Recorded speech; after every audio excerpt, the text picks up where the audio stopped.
À Port-au-Prince, on joue avec la mort. Les partisans de l'ancien président Aristide sèment la terreur devant une police haïtienne impuissante. Le 30 septembre dernier, il déclenche l'opération Bagdad. Racket, kidnapping.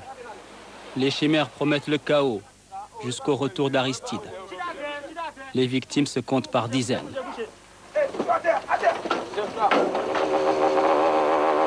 À Port-au-Prince, on ne ramasse plus les morts, sous les yeux des représentants de la communauté internationale. Après la chute du président Aristide, le 29 février dernier, les Nations Unies ont déployé 3500 soldats venant essentiellement du continent sud-américain. Cette force s'appelle MINUSTA, Mission des Nations Unies pour la stabilisation de Haïti. Mais les casques bleus ne traversent certains quartiers qu'en convoi et sous surveillance d'hélicoptères. Les forces des Nations Unies doivent rétablir l'ordre dans tout le pays et donc désarmer les milices. Les casques bleus se déploient ostensiblement dans les rues de la capitale.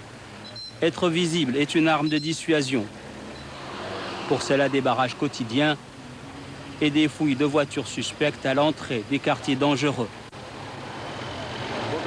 Ce jour-là, les patrouilles étaient brésiliennes.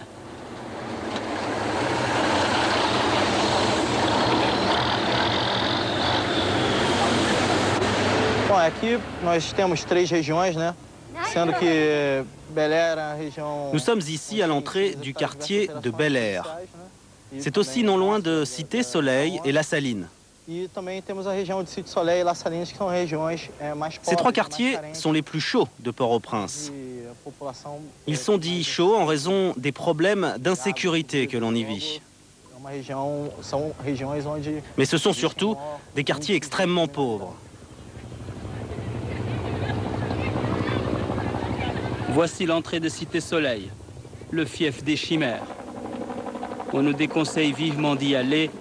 C'est là où sont commis la majorité des crimes. Les barrages des casques bleus ne sont pas appréciés de tous. Temos diversas gangues, principalement em Cité Soleil.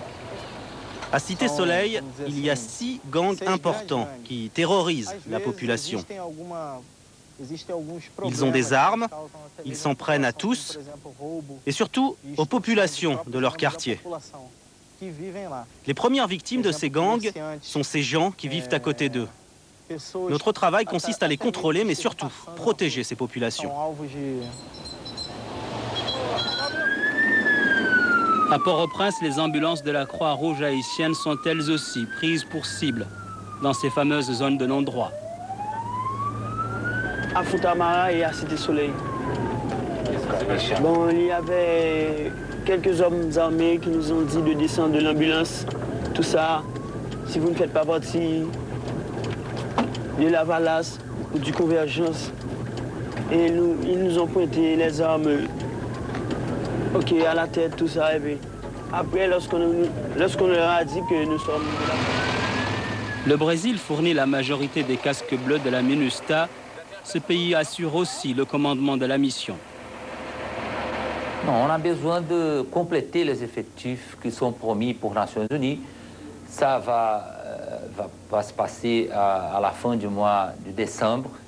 Je pense qu'à la fin du mois de décembre, j'aurai 6 000 troupes qui vont être déployées dans tous les pays. On va être beaucoup plus confortable dans ces sujets de la sécurité et de la paix. Une vingtaine de pays ont déjà envoyé des troupes en Haïti.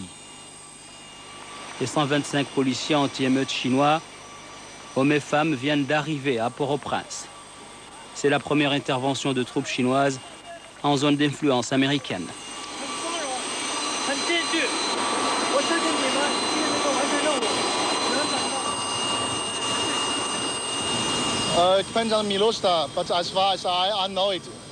Nous venons en renfort à la MINUSTA.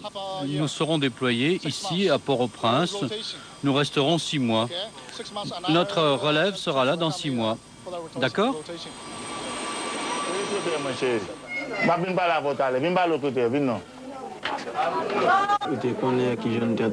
Avant, nous avions une seule occupation. Nous prenions des gens en otage.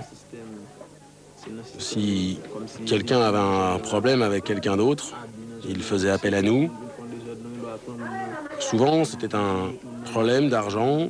Si la personne ne payait pas, elle n'avait pas la vie sauve.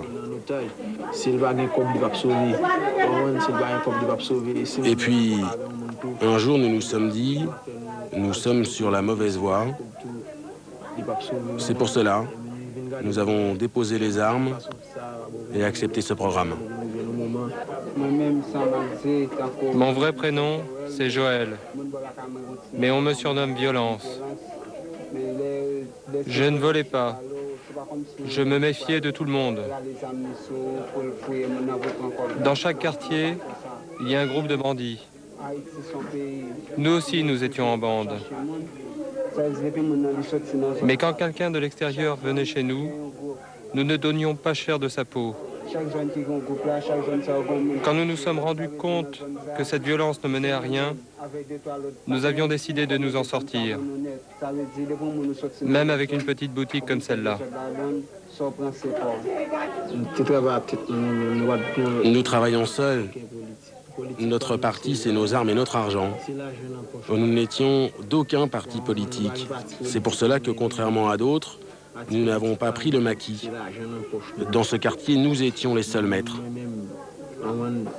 Aujourd'hui, tant que ce programme nous soutient, nous resterons tranquilles.